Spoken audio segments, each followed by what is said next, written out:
तो नेक्स्ट हमारा fourth question आता है, What changes had occurred which forced people to live in underground homes? कि लोगों को क्या चीज फोर्स करती है कि वो अंडरग्राउंड होम्स में रहें। देखिए, the sun which provide us with sustains होता है हमारी जीविकाएं, जो हम जिसके आधार पर हम रहते हैं, जो हमारी बेसिक नीड्स है जिनको पूरा करता है, जो हमारी पूरी नेचर को कंट्रोल करते हैं। तो क्या प्रोवाइड करता है? सन हमें ये चीजें प्रोवाइड करते हैं। एंड उनका क्या इम्पैक्ट होगा? Turn hostile. हॉस्टाइल होता है किसी के साथ दुश्मनी कर देना। अब जो सन है ये हमारे मित्र हैं, जो हमें पूरे संसार को चलाने के लिए ऊर्जा देते हैं, एनर्जी देते हैं। अगर यही हमारे खिलाफ हो गए, हमारे अगेंस्ट हो गए, तो हम जी नहीं पाएंगे। तो ये यही कह रहे हैं कि जो सन हमें इतने सस्टेन्स हमें प्रोवाइड कर रहे हैं, वो हमारे दुश्मन हो जाएंगे।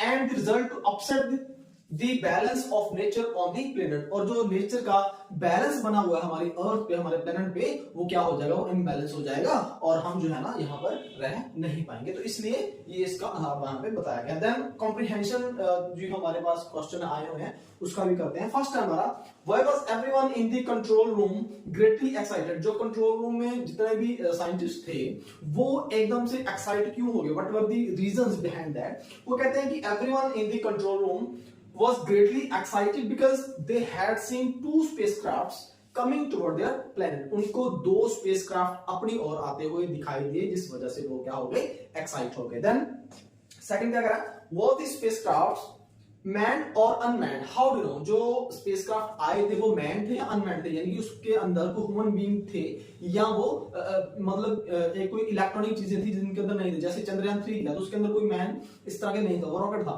तो वो यही कह रहा है कि वो मैन थे या अनमैन्ड थे, उसमें कोई आदमी थे या फिर नहीं थे? तो नहीं, उसमें नहीं थे। The spacecraft that landed were unmanned, उनके अंदर कोई भी आदमी नहीं था। Because it contains only electronic instrument. ये सिर्फ अपने पास अपने साथ इलेक्ट्रॉनिक जो है ना इक्विपमेंट्स या इंस्ट्रूमेंट साथ लेके आए थे, जो सैंपल लेने के लिए आए थे। और साथ में a mechanical hand try to collect the samples of the soil. एक मैकेनिकल हैंड, जिसके नाम पर ये चैप्टर का नाम है, मैकेनिकल हैंड आया और उसने अपने सैंपल किसके लिए? सॉइल के, यानी कि मिट्टी के सैंपल्स ने लिए। तो ये 2 क्वेश्चंस हो गए। आगे करते हैं।